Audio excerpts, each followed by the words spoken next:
Talk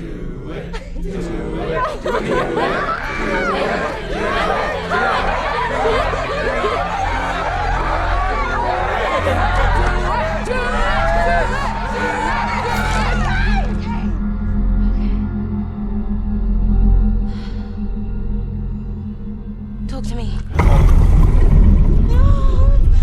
Hey, don't let go. Do not let go. I can't look at it. You don't have to look at it. You don't have to look at it. Just say it. I can't. Say it!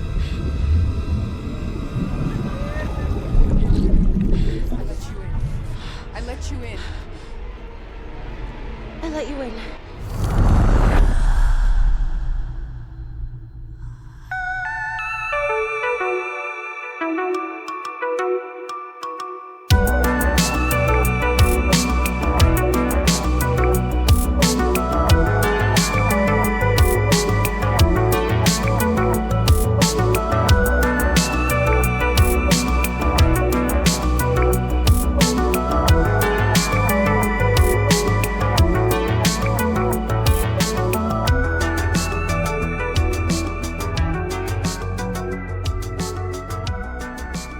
Welcome to the Perfect Movie Podcast, the podcast where we answer the question, is this a perfect movie? I'm Michael. I'm Kalen.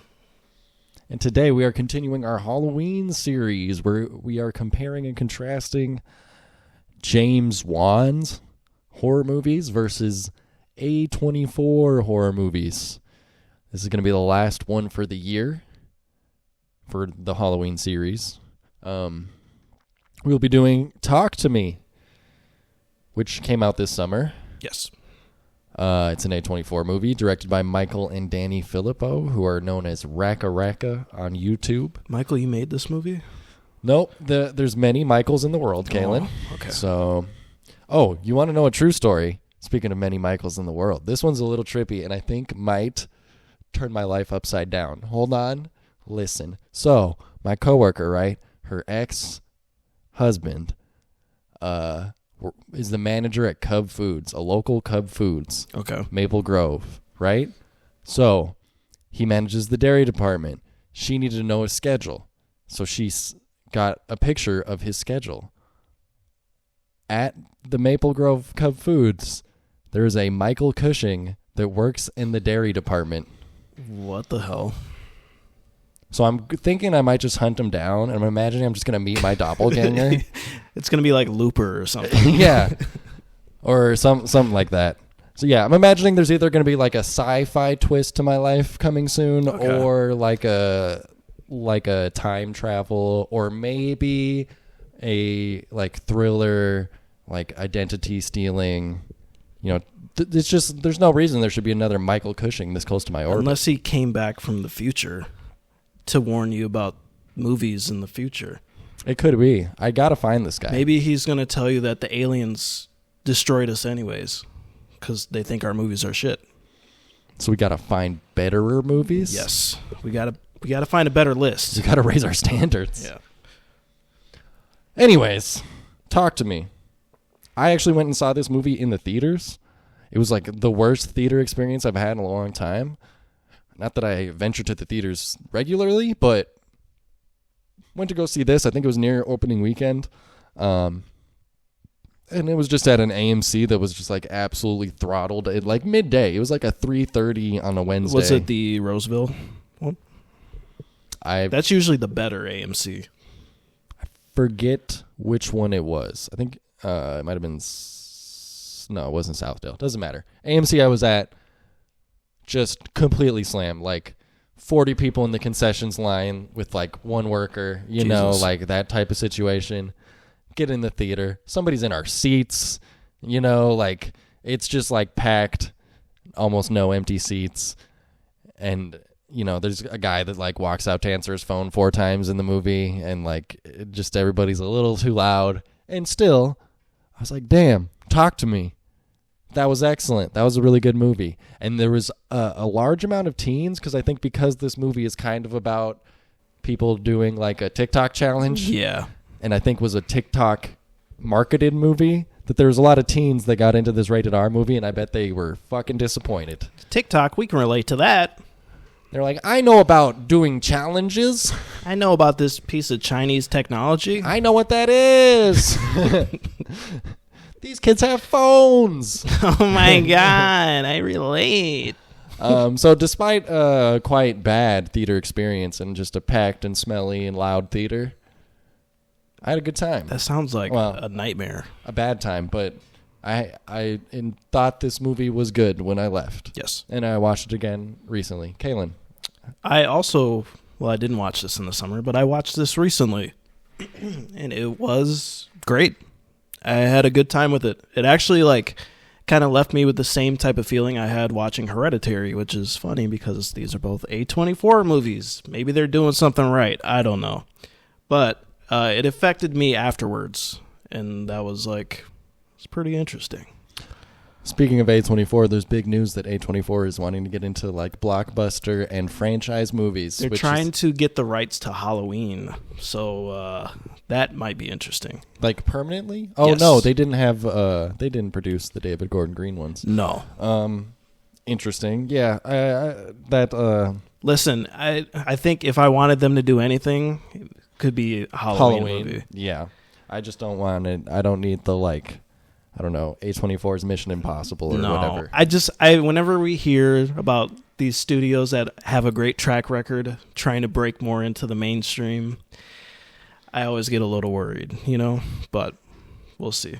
I think one important thing to note is this is an Australian movie. The Raka Raka brothers are Australian, and the whole cast is Australian. Crocky, mate. So it's a little, I don't know, I guess that's a little outside of the mainstream realm, at least, because we got lots of accents and just a completely different I thought they were environment. British at first, but I guess Australian accents and British accents are pretty similar. Australian is just, like white trash. But I'm thinking Australian, I British. think of like Mad Max, like down under. Yeah. Crocky, mate, yeah, bugger. No, these people are not feral. They're just regular. They live in a town. Oh, they're not from the outback, mate. Yeah. And I will say, no, I'll save this. Do we have anything more to say before we Let's move get along? into it. All right. So in the performance test, we talk about our favorite actors, characters, moments, and scenes. It was the performance of a lifetime! And there's just one thing I want to point out is we're hitting a lot of the A24 / psychological horror cliches at the start. Yes. We open with the aftermath of a funeral. We're like at the after party dinner after a funeral, like the reception or whatever. After party at a After funeral. party. That's a weird thing to say, but it's VIP at the it's clear funeral. like after the funeral, a bunch Yeah. of people have gathered at our main character's house. Funeral of our main character's mother. We have Mia, who's played by Sophia Wilde, and almost everyone except for I think the mother of the best friend's family. I think she's like a known actress. Yeah, I'm trying to. She has a very familiar face. I can't think of what she was in off the top. But in general, this is like a lot of unknowns and like young people in this movie that I think all do a pretty good job. Like I can't point anyone out that was like a weak actor. Yeah. I think especially so there's our main character. She has a recently deceased mother. She has a father that she's kind of like at odds with. She's got grown apart from him since the mother's passed. Yes. And then she has a best friend who has a little brother and a mother that she seems to spend a lot of time with. Yep. Kind of like her second family away from home, respite from what's been going on. We pick up at the funeral, and then we pick up, I think it's 2 years later, is when the actual movie occurs. It's not so soon after the passing. And yeah, everyone involved, but I want to shout out the little brother. He's really excellent. He's really good. We have a lot of possession scenes because the core conceit of this movie is, so there's this hand and there's like this kind of like viral challenge that all these kids are doing where it's called like the Talk to Me challenge or whatever. Yeah. These couple of people from this high school or whatever. Complete dickheads. Yeah. Whoever they are. They own this hand. People come over. They do the challenge where they say, talk to me, and they see a ghost. They hold the hand. They see a ghost. Then they say, I let you in. And the ghost or whatever they're speaking with will enter their bodies, and they're basically bringing on a temporary possession that they do. Everybody's taking video of it. Everybody's laughing. It's a great time. It's hilarious. And they almost get like a high off of it as Yeah. well. So there's a big theme of like substance abuse and stuff. Yeah, there's kind of there's definitely an allegory for substance abuse happening here, and it's just a thing the kids are doing. Like, dudes get a haunted object and use it for clout. That's a Yeah. very 2023 For sure. concept. And it's funny because usually that annoys me in movies when they're like forcing like the TikTok shit and stuff. But this, it felt pretty natural. It felt natural, and it felt like not a hey fellow kids type of situation. Yeah. It felt very honest, and not a lot of movies hit the like modern teens. Like, they don't get that tone right because a Right. lot of people don't understand it. Right. And this movie seems to really get it, which makes sense, I think, from a couple of YouTubers that have just probably had a lot of online time in their lives and Sure. are very like familiar with that kind of world, and that's probably a lot of their audience is a little younger than they themselves are. Right. But I wanted to shout out the younger brother because with that, we get lots of kids doing possession scenes where they are possessed. And this kid's possession scenes in particular, he is very excellent. And they are the most intense of Yes. the possession scenes. And also earlier when we meet him, he's kind of just meek and quiet. And he's like maybe the most reasonable of the bunch. Yes. So then we get these intense possession scenes. So he has to do like two very different energies, and he does it very well. And overall, like, I don't think there's any weak points in the cast. No. I remember who the mom is from. What? Have you ever seen War of the Worlds with Tom Cruise? Yeah. She's the wife. She's character. the wife character, Yeah. yeah. She's barely in the movie. She shows up and dips. Yeah. Yeah. She leaves the kids with Tom Cruise. Goes to Boston. Remember 9/11. Remember the Boston Marathon. 23. You're not Michael Jordan. I think I'm going to, anytime I play basketball with anyone, I'm going to point to them and be like, you're not Michael Jordan. You're not Michael Jordan. Watch our last episode for that reference. Yeah. If you don't get that, that's a callback. It's what we call a callback, kids.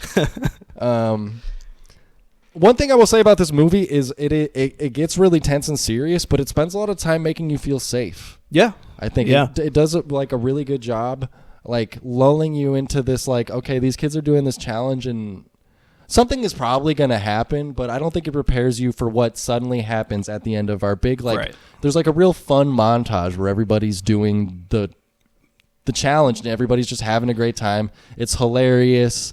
Like, The kids are playing down the horror aspect of it. Yeah. Like the utter ridiculousness of what they're doing and what they're contacting. It's that childlike behavior where it's like, we're not going to take this seriously. It's all fun and games kind of thing. So yeah, 100%. So it lulls you into a bit of a sleep before it really kicks your ass, honestly. Can we do do you have letterbox reviews for this? Yes. Okay, so 3.5 stars. Maybe the real horror was the Crazy Frog ringtone. Yeah. Yeah. The most unrealistic thing about this movie is the teens who constantly have their ringtone and their like text button on. The friend's constantly texting and she's got the little tap tap tap sound. Yeah. on. You never hear that in the wild. No, kids are always about being discreet, especially when gotta they're be a talking to somebody. Real lunatic to have your like system sounds on. Yeah. The little tap sounds when you're typing. I on don't the even keyboard. have my ringtone on. It's always on vibrate. Always on vibrate unless like you're specific situations where you like need to hear a call. Or And who whatever. sets the ringtone to like a song? That's such a dated thing, I feel like. I mean, I do. okay. But that's because my ringtone is the I Love McConan song. Mama called me on the phone and asked me if I'm still trapping. Okay, that's pretty lit. Yeah. Mama called me on the phone asking if I'm still trapping. I'm like, no, ma'am. Heard the house still booming and you still give rapping. No, I won't slow down. Mama called me on the phone asking if I'm still trapping. I'm like, no, man. I think I had my alarm set to "Good Morning," but then I started to hate that song, so I was Yeah. like, "Fuck that." You can't ruin that song. That No. song's a jam. All right, 3-star review. I hate when the demon side of me makes me do unholy things to white boys' feet. I hate that shit so much. Oh my god. Oh no, it's the ghost doing it, not me. The ghost was sucking your toes. That's a real thing that happens in this movie. A ghost makes someone suck someone's toes. Yeah.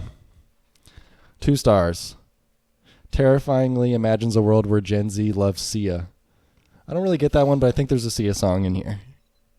Do you know who Sia is? I know who Sia is, but I'm trying to like think about when I heard the song. Probably not. I don't know. I was hoping you'd get that one. No, I don't. Damn it. I actually have my own Letterboxd review. Can I do one more? Because Sure. this is the best Go one. for it. Feature-length Grimace Shake video. Does anybody throw up in this? 3 stars. No, but it's like cut to them dead. All right, I got one. Euphoria, but with less boobs and more ghosts. 2.5 stars. Yeah, I hear that. Yeah, literally. All right. Shall we move along? Oh, one more A24 cliche we hit along the way. I was like, I need a third one, but we didn't get one, is dying animal on the road. If you've ever watched a Yes. psychological horror, but Aussie twist, it's a roo, mate. Yeah, it's no deer. It's a kangaroo. It's a kangaroo, mate. Yeah, crikey. Shit, mate, we got to put out his misery. I literally thought of like Get Out when I Yeah. saw that. Like, There's a million Yeah. movies that have the dead animal on the road cliche. Classic one. But otherwise, this movie does a good job of avoiding cliches. Yes. And we'll talk more about that in It's an Art, Bro. What's this? It's an art project. Okay, I like it. Picasso. Yeah, that way. In It's an Art, Bro, we talk about the things in the filmmaking process, like sets, effects, lighting, camera work. One thing I noticed, there's an Event Horizon montage. yeah. Oh my God. A lot like it, right? Yeah.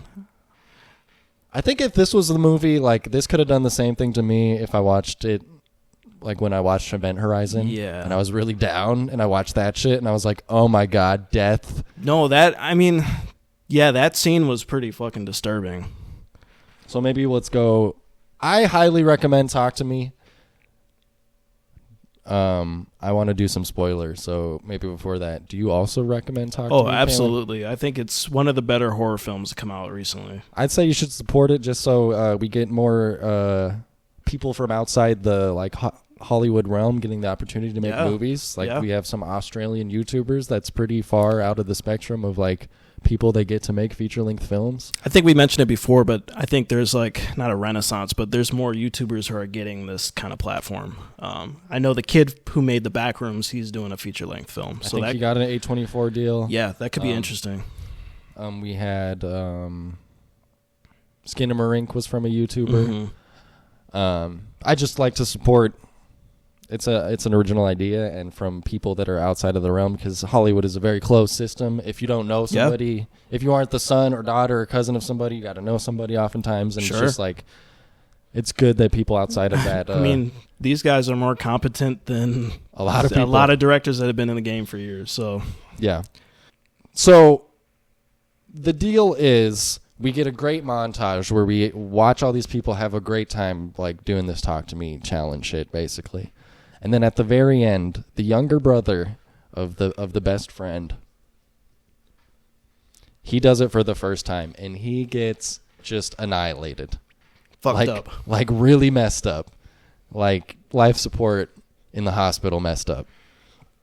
And after that, he's been like, so there was a thing that they set up that you can only do 90 seconds. And 2 people in this movie don't do 90 seconds of the challenge. It's our main character, Mia, and it's the little brother. Mia, during the little brothers, the reason the little brothers, the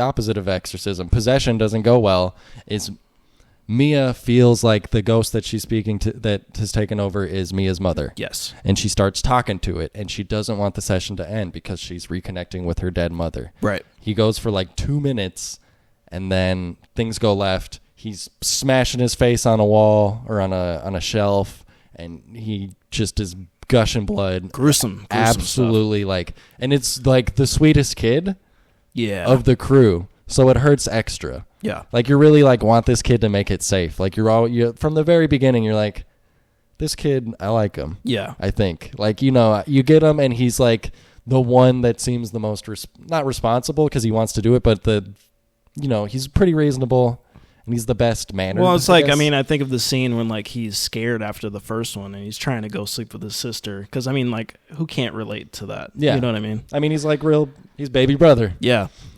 And then after that, everything sort of shifts and it becomes like our main character starts seeing apparitions outside of doing our talk to me sessions. The brother's in the hospital and there's a scene where he's getting cleaned by his parents, by his mom and his sister, and he again freaks out and he starts bashing his head on the back of a wall. And Well, it's like whenever he comes to, he tries to kill himself, and that's also another big theme of this film is suicide and like just self harm in general. I mean, it's really heavy stuff. Yeah.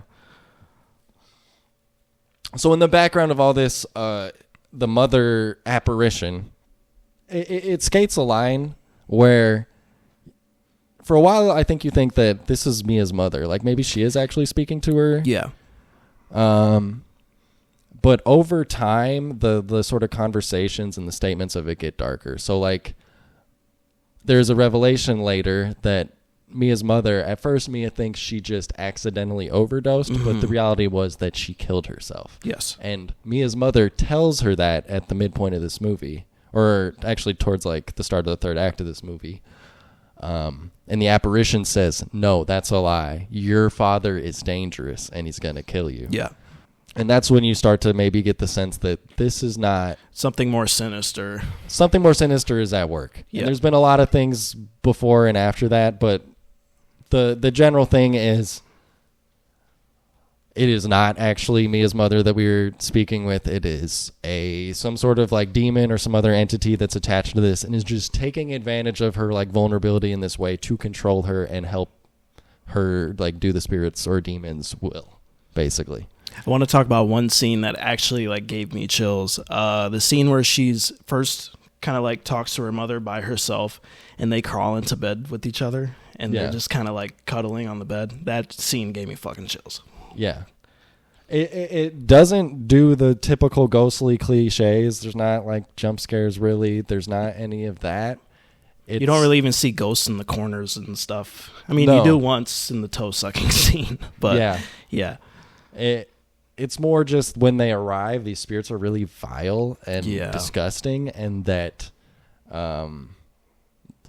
this like slow like menace that we start realizing of the one that's speaking to Mia, that like this cannot be her mother. Right. And Mia's the last one to figure it out, but this movie very quickly like turns from like these kids are doing this challenge and what is the dark side?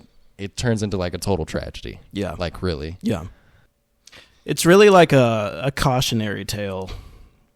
And I think like anybody who grew up religious, it's like you don't fuck with this shit. Yeah. You know, that's like the one thing your mom tells you. You're a Christian mother. Don't mess with the demons, man. Oh, and I forgot to mention at the very beginning, we see a brother walk into a party to like grab his younger brother who's been acting up in this party, and the younger brother, who we later find out has been messing with this talk to me hand, Yeah. stabs his brother and then impales himself. Yes. So there's clearly a dark energy attached to this that we, the audience, know that the kids do not know. Yeah. So And even when things seem kind of safe, you're like, no. And it's not like the typical possession thing where like the demon's trying to get your body. It wants you. You know what I mean? It wants, in this movie, they want you to fucking off yourself. They want souls. Yeah, that's yeah. It's a creepy concept, and it's something different too. And yeah, I appreciated that for it. The first montage, I think it is a well shot and moody movie. It's pretty dark, and the camera like in the montages is very spastic, but otherwise is like pretty.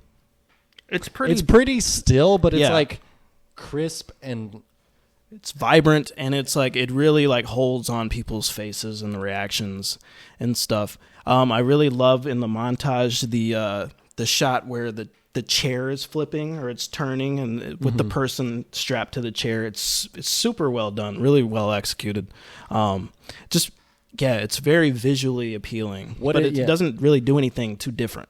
Yeah, it has this like whip pan effect that it does a lot, which is in their. If I watched a couple just leafing through them, like a lot of their YouTube videos, they're like either comedy videos or they're like kind of like fan videos where it's like Star Wars fight or like Dragon Ball fight or KSI versus whatever. fight. That was super random. But they do the thing where like you make a move and the camera like follows your fist or follows your head as you headbutt someone or whatever, and it does that with the chair and a few other things. And where, with like, the kid smashing his head, where the camera like whips with it, and it keeps the action centered with the whip, but like you feel the like force of everything happening because the camera's moving, not the person. Right. So like you get the sensation more as the viewer than like you are seeing what is happening. And usually, I think about James Wan again, the use of loud noises and like just things. I mean, a book falling on the floor, it sounds like an explosion. I mentioned that before.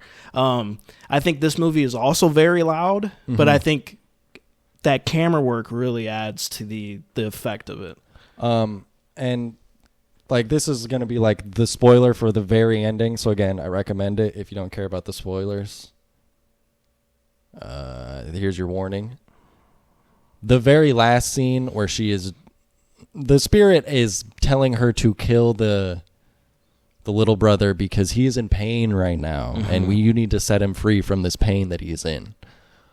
And she like drives his wheelchair up to the freeway, and then at the very last moment she realizes that this is not the spirit. This is something else. It's something about the line where the spirit's telling her like set him free and we can have him forever. Yeah, is when she like realizes it, and she throws herself into traffic instead of the little brother. And I love the shot because all of a sudden we're just in the back seat of the car and something smashes into the window and we just watch the car spin out. Like we don't know who's died yet, so it adds more to the tension, and just the shot is spectacular. And then we get this montage of her returning to the hospital as she slowly realizes, I'm dead. Yeah. I'm so proud of you.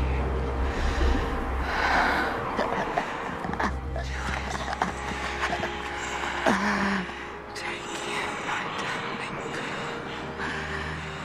You're doing the right thing. Show him the way. I can protect him. We'll have him forever.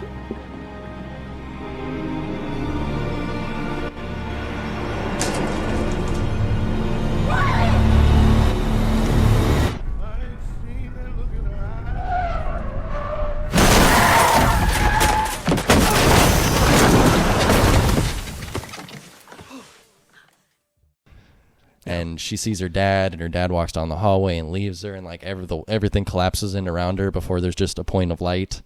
And she starts walking to the light. Hello, don't walk towards the light. You're dead, etc., etc. And then at the light, there's a candle, and the candle is somebody else in some other part of the world playing the Talk to Me game. Yeah. And she's on the other side of the table. It's just it's a brilliant way to end your movie. It could be a cliche though. It could be like but it's handled so well. It is a little Sixth Sense-y and all that, but it is like it's both a little cliche and like you fucking nailed it. Like you brought it all the way back around. Yeah. And it's like we always talk about in The Conjuring, where it's like there's no coming back from this. And it's like, I mean, I think that when there are deaths in your movie, it really does add stakes to your characters. And the death of a main character, I mean, that's like, you know, it's something that's not done often, but when it is done, I think it can be very effective. So yeah, and I think the moment where our little brother gets super messed up because he kind of feels like the safe one, it also lets us know that like this movie gives no fucks. Right. It will take whoever. Right. You know? And I thought it was fitting. I would have been pretty annoyed if there was like a happy resolution to this. So I noticed at the end in the little montage of her like coming to the conclusion or like the realization that she is dead, it does show that the brother was fully like recovered. Yeah. And so was it that they took her soul instead of him kind of thing? Do you get what I'm saying? Like, I kind of didn't understand why he came back, or like he was able to recover fully because he was being held by these spirits, kind of thing. Yeah, I think it was more like a soul for a soul type of thing. Yeah, where they got what they were looking for. It was just not who they were looking for. sure. And like it seemed more attached to her than Yeah, because him. it took the form of her mother, and that's a lot more personal. Yeah. And for whatever reason, it chose her. So it's interesting. There may be more behind. Or it could be a continuity error. It could be whatever. Yeah, But, I had questions about It that. could just be like, we want this guy to get better. Like, Yeah. he didn't deserve this. Yeah, for sure. So this movie does have something to say. So should we talk about, hey, what are you trying to say? So we talk about the themes and the concepts of this movie. Really, how much? How much would they? $38.99. Okay, well, I'll have that then. All right, I'll take that. So I have the suit, I have the shoes, maybe a nice hat. A nice hat with a nice ribbon or a big handkerchief. What are you trying to say? What are you trying to say? Oh, hey, I'm a guy who can wear a hat, huh? Oh, look at the tall freak. Probably can't fit a hat on that big, huge melon of his. Is that what you're saying? It's going to slip down over my head and down my little scrawny neck onto my shoulders, and I'll look like some cartoon character out of a Warner Brothers? Is that what you're trying to say? Yeah, actually, that's what I was. You mentioned earlier there's a very clear like drug use allegory with the whole talk to me Yeah. challenge. People seem to be getting kind of high. Everybody's so giddy when it's happening and nothing's going wrong. Yeah. And then also just like the social media effect where it's like we got to film everything and we got to film the most vile shit, to get some likes and get some views. The obsession with clout and Yes. because later on where it's revealed that the guy that kind of owns the hand like knows that the last owner like ended up. tragically or whatever. So but he doesn't care. He's having a good time, and it's getting getting him clout, getting him clicks. Everybody's filming every session Right. on their phones. And just the way that our main character just kind of uses it to escape her trauma is very like a drug, where she just, starts doing these sessions to try to like repair the sadness instead of like reconnecting with her dad. She refuses to speak to her dad, really. Yeah. Or like doing any real world like fix. She just buries herself more in doing this. Well, you also kind of see it with just her dissociating from her dad. I mean, even before the hand, she was always at her friend's house. She kind of saw her friend's mom as her mom or her second mom or whatever. And there's a line that's thrown in later when they have an argument between the main character and her best friend, where it's like, I wish you would have never forced yourself into my family, that kind of thing. So it's like Mia is using all these outside forces to kind of get a piece of what she had lost. So Yeah, it's also just about trauma in general. And it's like a little, at this point it is such a cliche, like A24 and just like psychological horror in general being like traumatized woman. But it doesn't feel like so many of those cliche movies. Yeah. Because she doesn't walk around being sad all the time. No, she's trying to enjoy some aspects of her life. I think it's very realistic for a teenager to still have these like grim, dark moments, but also for the most part, just be a free teen. A lot of this movie before things really start going left is her having a good time fucking around, Right. So I think it's a movie that's got something to say, but ultimately I don't think it's not like the whole thing's a metaphor, No.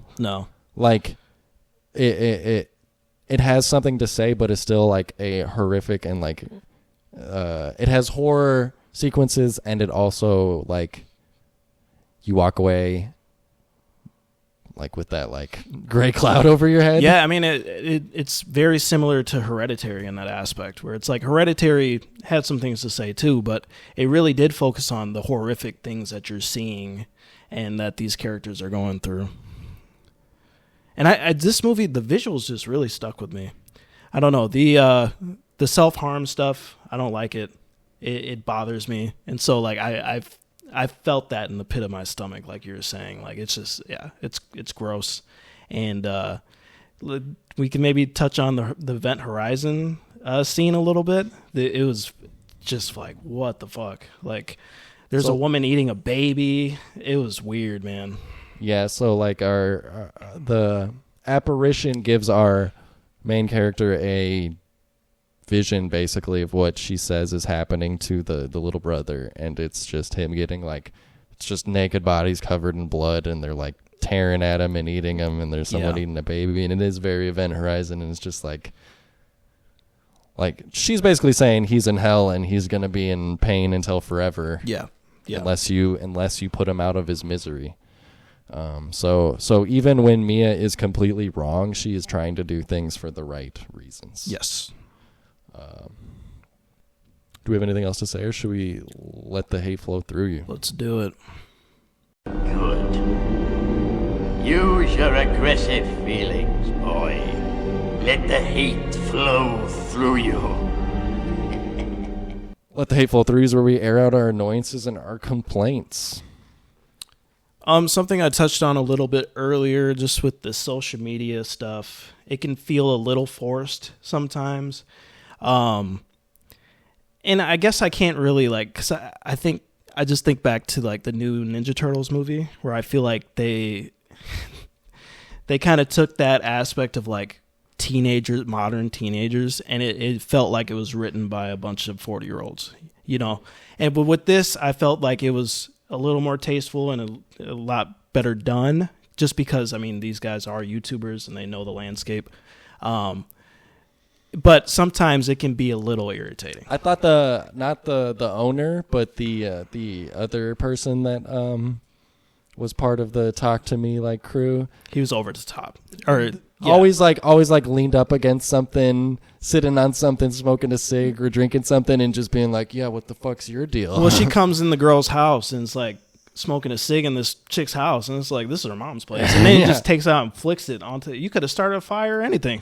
You're just an asshole for no reason. It's like it's leaning a little bit into like the 80s bully cliche. Yeah, where it's like, what's your fucking deal? I think of the bullies in It, the newer It. They're so over the top, like foaming at the mouths, angry. That's a Stephen King thing. Yeah. What is a Stephen King movie if they don't have just the most evil teenagers or like ever, like Stand By Me? Yeah. A little bit of Stand By Me energy, but not like, they're not actually mean of a dickhead. Right. And she comes around a little bit. Yeah. So.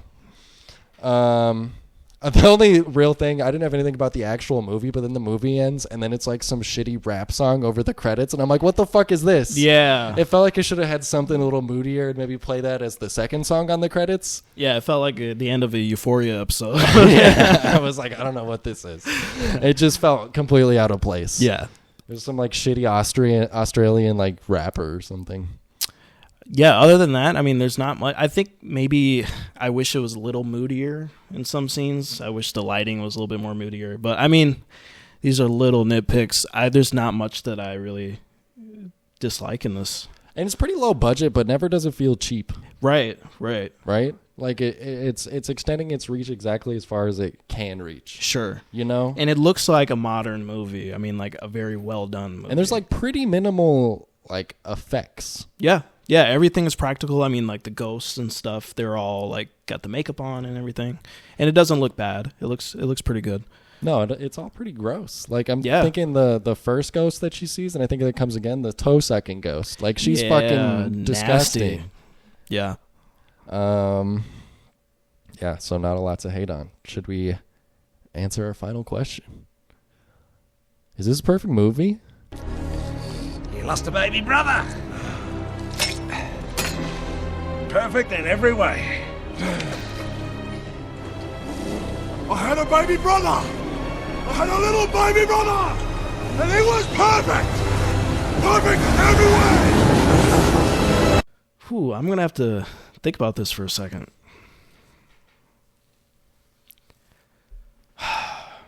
I'm leaning towards yes. Interesting. And I think it's a lot more accessible than Hereditary, because I think we put Hereditary in purgatory. Yeah. I I just think this has, I mean, the horror elements just work so well. And then you have those human aspects and just the conflicted characters and like there's real stakes in this movie. And not to say Hereditary didn't have that, because it did. But I just feel like this is more, it kind of rides that line of like, this could have been The Conjuring. Yeah, easily. You know? But it's handled very well. It's just, it's an achievement for these directors as well. And it's something that they're going to look back on in their lifetime as like, this is one of our greatest works, you know? So. Maybe. I do think there's strengths. I'm thinking of the little brother's best friend character. Like, he's not a big part, but he's like written, like, it's so specific. Like, he's like a little asshole, like he smokes cigs in the one scene. Yeah. Or like the mom saying, like, going around to everyone because she thinks there's a party's going to happen. And some people are coming over, but it's not really a party. They're going to do the talk to me challenge. So she comes to the little brother's room and she's like, when's the party start? And he's like, I don't know what you're talking about. And she's like, when's the party start? Hey, best friend, when's the party start? Or no, she's like, best friend, if there's a party, make sure he's not drinking. He's like, if there's a party here, I'm definitely drinking. Yeah. There's just a lot of like really honest like writing and lines with the teen characters. But I'm actually leaning towards Purgatory, and maybe we let this and Hereditary duke it out later when we do our Purgatory list challenge. I just think watching it a second time, there's a little bit, I saw the seams a little bit, and I think a little bit it's not a super rewatchable movie. Like, you don't want to see it a bunch. I'm pretty fresh off the heels of this, so yeah, I think maybe I do need some more time for this marinate. Maybe I think couple more watches. I think it is really, really good. I'm just not sure if it's perfect movie material. It very well could be. I just kind of want to sit on it and think about it. Okay. Yeah, I'm down for that. I think I need to probably watch it again. The fact that you said it's not, it maybe doesn't warrant a second viewing kind of thing. Like, yeah. I just don't know if like I think oftentimes a second viewing adds something, and I don't feel like it really added much. If anything, it subtracted a little just because I knew everything that was. I mean, that's just because I have a memory. But I think part of a perfect movie is like it's timeless and you can watch it constantly. Certainly. Like, I think there might be exceptions, but a lot of the best movies improve or you find new things when you watch them again. Sure. So yeah, not a perfect movie. We'll put it on Purgatory. I need to put that on there so I don't forget. November? I suppose we don't know yet. We had a few like thoughts. We were thinking Nick Cage, November. Yeah. I don't know if I can stomach that, but maybe. I think we were thinking about. We're thinking about some sci-fi stuff. We'll figure it out and we'll get back to you guys. But yeah. Maybe I can edit in. This will be the last one, so maybe I can edit in an explanation if we have a good idea. So, surprised we didn't get a perfect movie for our Halloween. No, I think we're also starting just to be a little more picky. And none of these I had down as stone cold classics for sure either when we started. Well, it's funny because I don't know, recently watching horror movies, maybe I'm just so like desensitized. I just don't get scared like how I used to. I don't know, maybe this is not my genre. But in the theater, it is maybe a little more like watching Talk to Me in the theater is a lot more intense, especially the first time, just because I don't know. I think in the theater is maybe where a lot of horror shines because you can easily check out. Yeah. At home. I still think the best horror movie this year is Evil Dead. Oh, Evil Dead Rise? I think that would warrant a perfect movie spot. I think so. Maybe. We'll have to come back to that one. I would say like Evil Dead Rise than this. Evil Dead Rise is still probably one of my 2 or 3 favorite movies of the year. Yeah. And it's one of my favorite horror Talk movies to Me ever. is probably on the top 10 list, but it's not the top. So, there you go. Talk to Me is highly recommended. Definitely, I would check it out. Definitely check it out. I think you can rent it now. I rented it when I watched it off Amazon Prime for $5. So yeah, worth that for sure.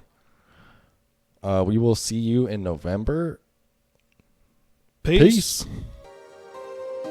Mama called me on the phone asking if I'm still trapping.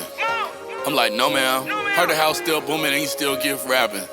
No, I won't slow down. Mama called me on the phone asking if I'm still trapping.